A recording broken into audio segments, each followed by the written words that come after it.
حدیث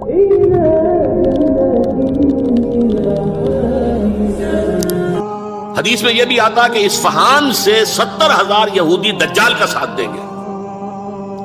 لیکن بہرحال خراسان ایک صوبہ ہے افغانستان کا اس وقت بھی شمال مشرقی کونے میں. مجھے امید ہے وہاں سے خیر کی، کیونکہ خراسان کا لفظ وہاں پہ شامل ہے. اور حضور کی حدیث میں بعد میں آپ کو سناؤں گا کہ خراسان سے فوجیں چلیں گی جو یروشلم کو دوبارہ حاصل کریں گی، فتح کریں گی. جیسے پہلے یروشلم کھویا عربوں نے تھا، دوبارہ حاصل کیا تھا کرد نے، کرد خون صلاح الدین ایوبی رحمت اللہ علیہ، ایسے اب پھر عربوں نے کھویا ہے. لیکن لینے والے خراسان سے لشکر آئیں گے. یخرج من خراسان رایات سود لا یردها شیء حتی تنصب بإیلیا. خراسان کے علاقے سے کالے علم لے کر لشکر چلیں گے جن کے رخ کو کوئی موڑ نہیں سکے گا جب تک کہ وہ جا کر یروشلم میں نصب نہ ہو جائے. اس کے بعد نام آتا ہے پاکستان کا. یہ ہے میری اور آپ کی داستان، اور یہ ہے سبب جس کی وجہ سے کہ میں آپ سے یہ گفتگو کر رہا ہوں. اصل میں تو کس لیے؟ محض ایک علمی استفادہ، محض اپنی بات آراء کو ظاہر کرنے کا شوق نہیں، بلکہ یہ کہ اپنی ذمہ داری ہم پہچانیں کہ ہم کس مقام پر کھڑے ہیں. دیکھیے اس پاکستان کے بارے میں یا ہندوستان کے بارے میں علامہ اقبال نے کہا تھا اپنے ترانہ ملی میں، میرے عرب کو آئی ٹھنڈی ہوا جہاں سے، میرا وطن وہی ہے، میرا وطن وہی ہے. اور مجھے بتایا گیا کہ سنن ابی داؤد میں یہ روایت موجود ہے کہ حضور نے فرمایا کہ ہندوستان کی طرف سے مجھے ٹھنڈی ہوا آتی ہے. اگرچہ مجھے وہ حدیث ابھی نہیں ملی ہے، لیکن حزب التحریر کا ایک کارڈ مجھے ملا تھا، تو اس میں اس حدیث کا اور اس میں ابو داؤد کا روایت کا حوالہ موجود تھا. لیکن میں جو چیز آپ کو بتا چکا ہوں وہ یہ کہ الف ثانی کا پورا تجدیدی کارنامہ اس ہندوستان کی سرزمین میں ہوا. مجدد الف ثانی شیخ احمد سرندی، شاہ ولی اللہ دہلوی، سید احمد بریلوی، وہ تو ہمارے پاکستان میں آ کر جو ہے ان کا خون جذب ہوا عرض پاکستان میں.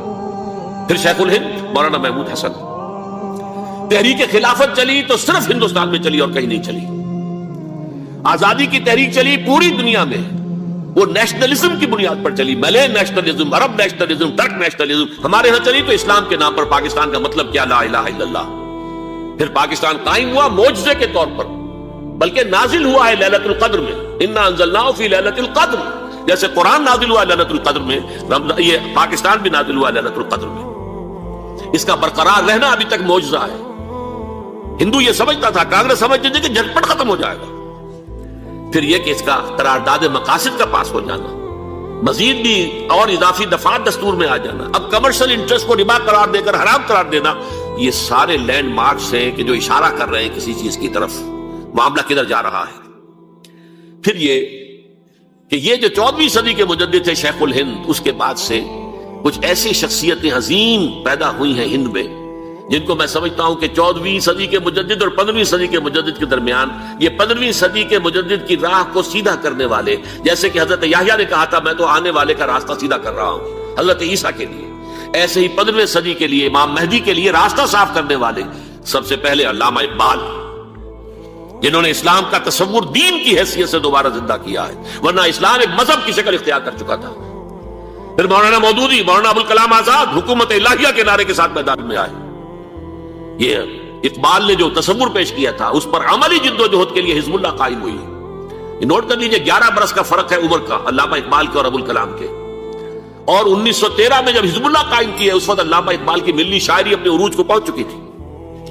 پھر یہ کہ علامہ اقبال کے بعد تعمیل جو ہے اس کام کی وہ ابوالکلام نے کی، لیکن روایتی علماء نے کی شدید مخالفت کی وجہ سے وہ بدل ہو کر چھوڑ گئے، کانگریس میں شامل ہو گئے، بساط جو ہے حزب اللہ کی انہوں نے لپیٹ دی.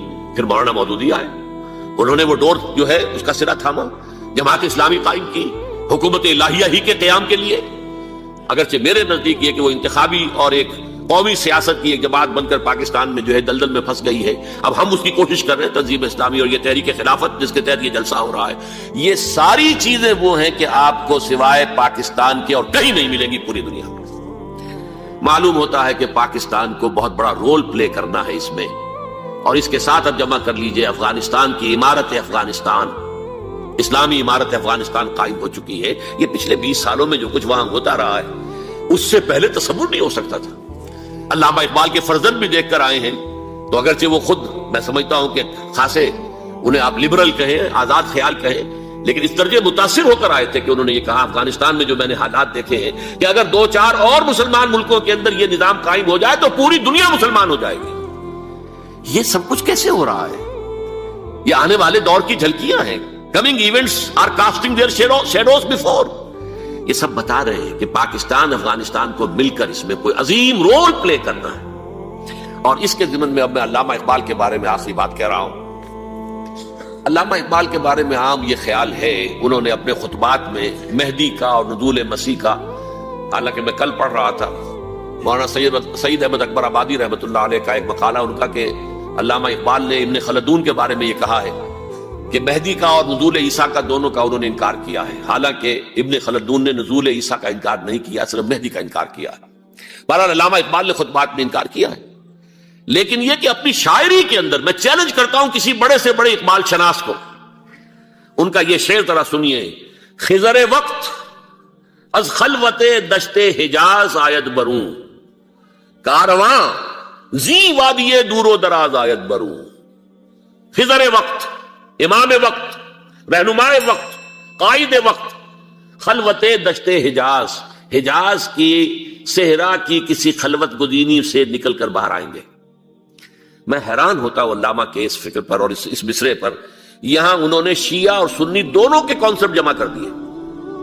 شیعہ کا کانسیپٹ یہ چھپے ہوئے کسی غار میں وہاں سے برآمد ہوں گے، اور ہمارا کانسیپٹ میں ام سلمہ رضی اللہ تعالیٰ عنہ کی حدیث سنا چکا، چھپے ہوئے ہوں گے وہ وہاں پر، مدینہ سے نکل کر آ کر مکے میں چھپ جائیں گے.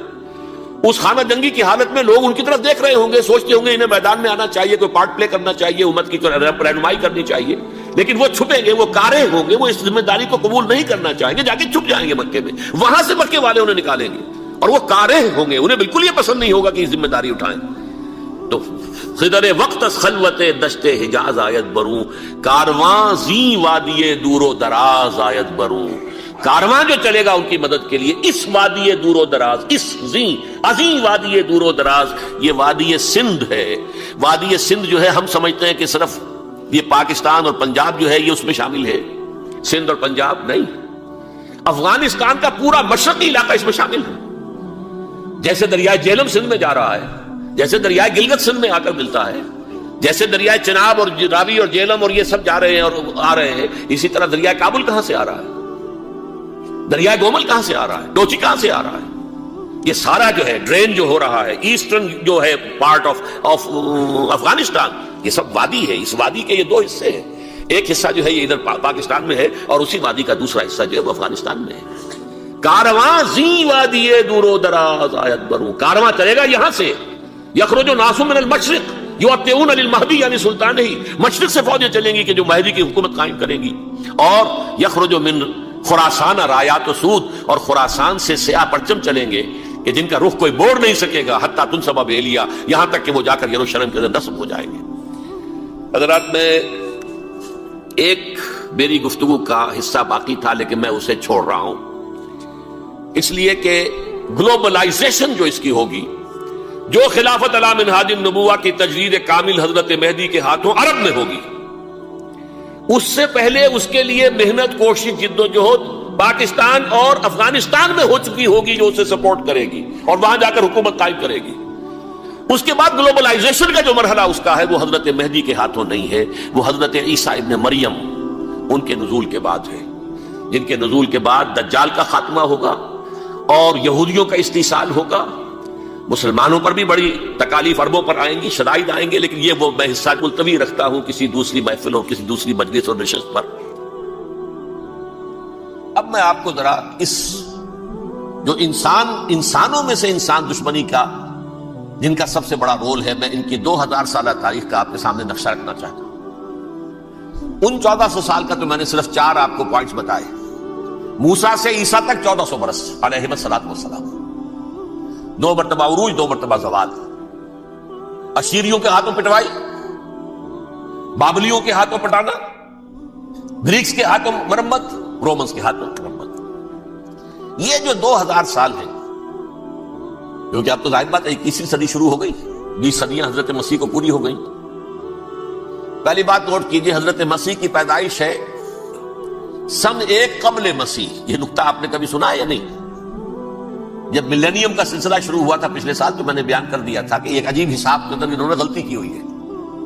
حضرت مسیح کی پیدائش ہوئی 25 دسمبر کو، سن انہوں نے شروع کر دیا، اس کے بعد جنوری آئی تو پہلا سال شروع ہو گیا. اگر جنوری سے پہلا سال شروع ہوا تو یہ 6 دن جو ہے تو اس کے پچھلے سال میں تھے. لہذا کہا جائے گا کہ Jesus Christ was born 1 year before Christ BC. تو ایک قبل مسیح میں حضرت مسیح کی پیدائش ہوئی. یہ آخری اسرائیلی نبی اور رسول. یہودی علماء کی مخالفت، دشمنی، سولی پر چڑھوا دینا میں بیان کر چکا ہوں.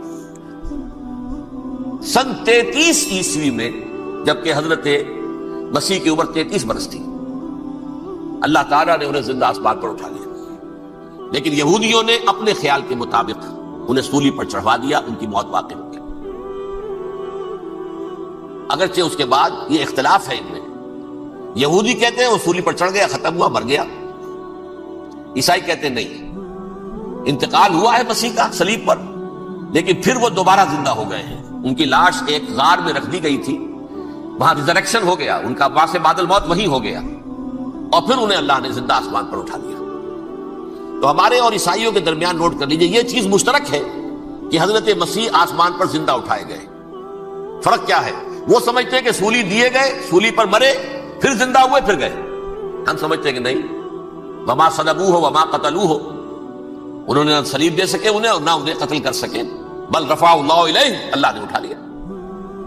پھر ہمارا اور یہ اس کا عیسائیوں کا ایک اور اتفاق ہے، سیکنڈ کمنگ آف جیسس، حضرت مسیح دوبارہ آئیں گے. یہ عیسائیوں کا بھی عقیدہ ہے اور ہمارا بھی. بہرحال تو جیسا کہ میں نے عرض کیا کہ اس وقت یہ عذاب استیصال، عذاب اکبر کے مستحق ہو چکے تھے، لیکن اللہ نے ان کی مدت دراز کی ہے.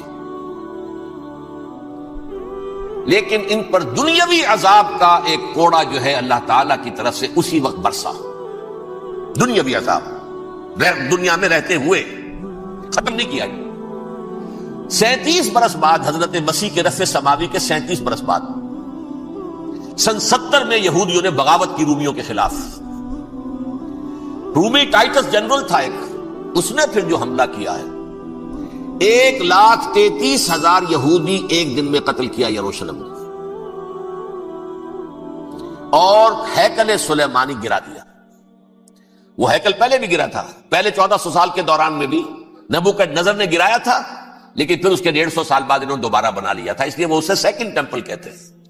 پہلا ٹیمپل جو حضرت سلیمان نے بنایا تھا، نبوکدنضر نے گرا دیا 587 قبل مسیح میں، پھر دوبارہ انہوں نے 150 سال کے بعد بنا لیا. وہ اس تاریخ کا حصہ ہے، میں نے جس کے بارے میں آپ کو تفصیل نہیں بتائی. اس میں یہ ہوا سن 70 میں وہ گرا دیا گیا، وہ آج تک گرا پڑا ہوا ہے. نمبر 2، یہ کہہ دیا گیا کہ یہودیوں اس ارض فلسطین سے نکل جاؤ، تم یہاں نہیں رہ سکتے. لہذا جس کا جہاں سینگ سمایا چلا گیا. یورپ میں چلے گئے، ایشیا میں آ گئے، عرب میں آ گئے. یہ 3 قبیلے جو رات بھی میں نے عرض کیا تھا، بنو قینقاع، بنو نذیر اور بنو قریظہ، یہ وہاں سے آ کے مدینے میں آباد ہو گئے. جس کا جہاں سینگ سمایا، افریقہ میں، ہندوستان میں، جہاں چلے گئے. ڈایاسپورا اسے کہتے ہیں، وہ آپ نوٹ کر لیجیے اس لفظ ڈایاسپورا. ہمارا دور انتشار، جبکہ ہمیں ہماری اصل سرزمین تو فلسطین ہے، حضرت ابراہیم کا مسکن، حضرت اسحاق، حضرت یعقوب کا مسکن فلسطین، یہ ہے ہماری اصل جاگیر، یہ تو ہماری جدی پشتی جاگیر ہے. لیکن یہاں سے نکال دیے گئے سن 70 عیسوی میں، اور وہاں سے لے کے 1917 تک ان کا ڈایاسپورا جاری رہا. یہ دور انتشار. اس دور انتشار کے چند حصے ہیں جس کو میں چاہتا ہوں کہ آپ علیحدہ علیحدہ سمجھ لیں. دور انتشار کا جو پہلا جو ہے تقریباً 300 برس رومی حکمران تھے. وہ یہودیوں کے بھی دشمن تھے اور عیسائیوں کے بھی دشمن تھے. عیسائی اور یہودی ایک دوسرے کے بھی دشمن تھے، لیکن رومی سمجھتے تھے کہ یہ ایک ہی تھیلی کے چٹے بٹے ہیں. رومیوں کے نزدیک عیسائی بھی یہودیوں ہی کا ایک فرقہ تھے، کوئی علیحدہ مذہب تو تھا ہی نہیں. لہذا رومی جو ہیں رومنز، وہ ان دونوں کو ستاتے تھے، مارتے تھے، اور یہ آپس میں لڑتے تھے. یہودی عیسائیوں کو مارتے تھے، عیسائی یہودیوں کو مارتے تھے. یہ ہے 300 برس تک کی تاریخ. سن 300 عیسوی میں کیا ہوا؟ ایک معجزہ ہو گیا. بہت عظیم ایمپرر کانسٹینٹائن، قسطنطین اعظم، رومن ایمپررز میں سے بہت بڑا ایمپرر، وہ عیسائی ہو گئے. اب تو معاملہ بالکل تلپٹ ہو گیا، پوری سلطنت عیسائی ہو گئی. اب عیسائیوں کے عیش ہو گئے اور یہودیوں پہ مار پڑنی شروع ہوئی. اب عیسائیوں کا آپ خود سوچئے کہ جنہیں وہ خدا بنا بیٹھے ہیں، خدا کا بیٹا قرار دے رہے ہیں، ان کے قاتل کون؟ یہودی بدماش. لہذا ان کی وہ پٹائی شروع ہوئی ہے یورپ میں، پوری رومن امپائر میں. انہیں ذلیل کیا گیا، شہروں میں آمد بند، علیحدہ رہو، گھیٹوز کے اندر رہو. یہودی کا نام جو ہے وہ گالی بن گیا، جیسے آج بھی یہودی گالی کہتے ہیں، جیسے خنزیر کا لفظ. آخر وہ بھی اللہ کی مخلوق ہے، لیکن آپ کو معلوم ہے کوئی شخص زبان پہ نام نہیں لانا چاہتا خنزیر کا، سور کا. ہے تو مخلوق، وہ بھی ایک حیوان ہے. ایسے ہی ہے یہودی گالی، گالی.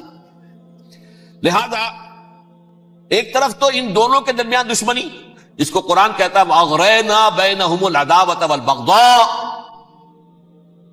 ہم نے ان کے مابین دشمنی جو ہے پیدا کر دی. اور جب یہ پوری سلطنت عیسائی ہو گئی تو قافیہ تنگ ہو گیا یہودیوں کا. اب آئیے 571 عیسوی، یعنی جبکہ ڈائسپورا کو کتنا عرصہ ہو چکا تھا؟ 500 برس. سن 70 سے شروع ہوا ڈائسپورا، جب ٹائٹس نے گرایا ہے ہیکل کو اور نکال باہر کیا انہیں فلسطین سے. بھاگ جاؤ، یہاں ایک یہودی بھی نہیں رہے گا، فلسطین سے نکال دیے گا. اس کے پورے 500 برس بعد سن 571 عیسوی میں حضور کی پیدائش ہوئی، ولادت باسعادت محمد رسول اللہ صلی اللہ علیہ وسلم. 610 میں آپ پر وحی کا آغاز ہوا. لیکن حضور کے ساتھ ان کا معاملہ کیا رہا؟ اول تو جبکہ حضور ابھی مکے ہی میں تھے، یہودیوں نے ریشہ دوانیاں شروع کر دی حضور کے خلاف. قریش مکہ کو سکھاتے تھے، پڑھاتے تھے، ان سے یہ پوچھو، ان سے یہ پوچھو، انہیں اس طرح تنگ کرو، ان سے یہ امتحان لو. یہ آپ کے علم میں ہے. سورہ بنی اسرائیل میں، سورہ کہف میں وہ سوالات، جو امتحانی سوالات آئے تھے، ذوالقرنین کون تھا، اصحاب کہف کون تھے، تم رسول بنے پھرتے ہو تو بتاؤ، اور یہ روح کی حقیقت کیا بتاؤ. یہ ساری ریشہ دوانیاں کر رہے تھے بیٹھے ہوئے ابھی وہیں پر. حضور ابھی پہنچے بھی نہیں. ہجرت فرما کر حضور تشریف لے آئے تو حضور نے، جسے ماسٹر سٹروک کہا جائے گا، یعنی اسٹیٹس مین شپ کا ماسٹر سٹروک، آپ نے مدینے میں آتے یہودیوں کے ساتھ پیکٹ کر دیا، جوائنٹ ڈیفنس پیکٹ آف مدینہ، کہ اگر مکے والے ہم پر حملہ کریں گے تو ہم مل جل کر ایک قوم کی حیثیت سے مقابلہ کریں. یہ میثاق مدینہ کہلاتا ہے، جس کے بہت غلط معنی پہنائے جا رہے ہیں آج کل. بہرحال میں موضوع میرا چونکہ یہ نہیں، میں ادھر نہیں جاؤں گا. لیکن ہوا کیا؟ ہر مرتبہ یہ خیانت کے مرتکب ہوئے. ان نے جو عہد کیے تھے ان سے پھرے، اندر ہی اندر سازش، ریشہ دوانی، حضور کی بدترین دشمنی.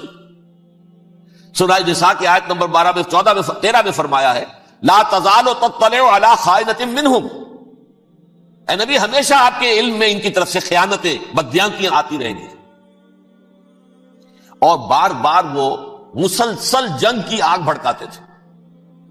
قریش کو دعوت دیتے، آؤ آؤ آؤ، ہم اندر سے بغاوت کر دیں گے، تم آؤ تو صحیح، ختم کریں محمد کو اور اہل ایمان کو صلی اللہ علیہ وسلم ورضی اللہ تعالی عنہم اجمعین. لیکن پھر جب وہ آتے تھے تو یہ دبک جاتے تھے، ان میں ہمت نہیں تھی. میدان کے مرد نہیں رہے تھے. یہ سورہ حشر میں ان کا نقشہ کھینچا گیا ہے. کھلے میدان میں مقابلے کی اس کے اندر صلاحیت ہی نہیں ہے. یہ تو فصیلوں کے پیچھے سے، جیسے عورتیں کہیں دیہات میں لڑائی ہوتی ہے تو مرد جو ہے گلیوں میں لڑتے ہیں، عورتیں اوپر سے پتھر پھینکتی ہیں، بس وہ کام یہ کر سکتے تھے. من ورائے جدر، فصیلوں کے پیچھے سے، جنگ میں میدان میں نہیں آ سکتے. بہرحال قرآن مجید میں ہے یہ سورہ مائدہ کی آیت نمبر 64، کلما اوقدوا نارا للحرب اطفاها اللہ. اکثر و بیشتر مواقع پر تو یہ جب آگ بھڑکاتے تھے جنگ کی، اللہ اسے بجھا دیتا تھا. لیکن بہرحال اس کے باوجود جنگیں ہوئی، غزوہ بدر، غزوہ احد ہوئی کہ نہیں؟ یہ ساری اس اصل شرارت میں. اور اس کے نتیجے میں حضور نے پھر ایک ایک کر کے 3 قبیلوں کو سزا دی. غزوہ بدر کے فوراً بعد بنو قینقاع نکالے گئے مدینے سے، غزوہ احد کے فوراً بعد بنو نذیر نکالے گئے، اور غزوہ احزاب کے بعد بنو قریظہ نکال دیے گئے. یہ تو میں نے آپ کے سامنے رکھ دیا صرف حضور کے زمانے میں ان کا کیا رویہ رہا. دشمن، رات بھی ہم نے وہ آیت پڑھی تھی، لَتَجِدَنَّ أَشَدَّ النَّاسِ عَدَاوَةً لِلَّذِينَ آمَنُوا الْيَهُودُ وَالَّذِينَ أَشْرَكُوا. اہل ایمان کی دشمنی میں شدید ترین تم پاؤ گے یہودیوں کو اور مشرکین. مشرکین بھی بعد میں ہے، پہلے یہودی. حضور کے بعد کیا ہوا اب یہ نوٹ کیجئے، یہ ان کی تاریخ کا دوسرا دور. حضرت عمر رضی اللہ تعالیٰ عنہ قائد خلافت ہے، بیت المقدس کا محاصرہ کیا گیا، فصیل بڑی اونچی، شہر اندر سے سیلف سفیشنٹ، حملے کا راستہ کوئی نہیں، محاصرہ طول کھینچ رہا ہے، لیکن ان کے پاس رسد بھی موجود ہے، پانی بھی موجود ہے، وہ دروازے بند کر کے بیٹھے ہوئے۔ بالآخر اللہ تعالیٰ کی مشیت کا ظہور کیسے ہوا؟ ان کے کچھ علماء آئے فصیل پر، کہا دیکھو مسلمانوں، تم قیامت تک بھی یہاں پڑے رہو گے محاصرہ کر کے، ہمارا یہ شہر فتح نہیں ہوگا۔ ہاں، ایک درویش بادشاہ کے ہاتھوں یہ شہر فتح ہونا ہے، لیکن تمہارے اندر ہمیں وہ نظر نہیں آ رہا۔ ابو عبیدہ بن الجراح رضی اللہ تعالی عنہ، امین هذه الامہ، ان کا فوراً ذہن گیا وہ درویش بادشاہ مدینے میں بیٹھا ہوا ہے، عمر رضی اللہ تعالی۔ اب ایک اور عمر بھی ہے جو قندھار میں بیٹھا ہے، نقشہ وہی ہے، سادگی کی حد تک نقشہ وہی ہے، بالکل وہی، اپنی آنکھوں سے دیکھا ہے، وہی سادگی۔ عمر اول، عمر ثانی تھے عمر بن عبد العزیز۔ اب ایک اللہ کے فضل سے اللہ تعالیٰ ایدہ اللہ بنصرتہ، اللہ تعالیٰ ان کی نصرت فرمائے، دشمنوں کو ان کے مقابلے میں نیست و نابود کرے۔ انہوں نے ریکویسٹ بھیج دی کہ حضور تشریف لائیے، یہ شہر فتح ہو جائے گا۔ وہ ہے سفر تاریخی، اتنا طویل سفر، تقریباً 700 میل، ایک اونٹ، ایک خادم، ایک منزل پہ امیر المومنین اوپر بیٹھے، خادم آگے چل رہا ہے، اگلی منزل پہ خادم اوپر بیٹھا ہے، امیر المومنین آگے جا رہا ہے۔ اور جب پہنچے ہیں تو وہ باری تھی خادم کی، انہوں نے ہاتھ جوڑ دیا، حضور خدا کے لیے تم کیا کہیں گے لوگ، وہ میرا برا حال کر دیں گے، تمہیں شرم نہیں آئی؟ امیر المومنین پیدل آگے چل رہے ہیں نکیل پکڑ کر، اور تم بیٹھے ہو اوپر براجمان ہو۔ حضرت عمر فرمایا الدور دورک، نہیں، باری تمہاری ہے، بیٹھ۔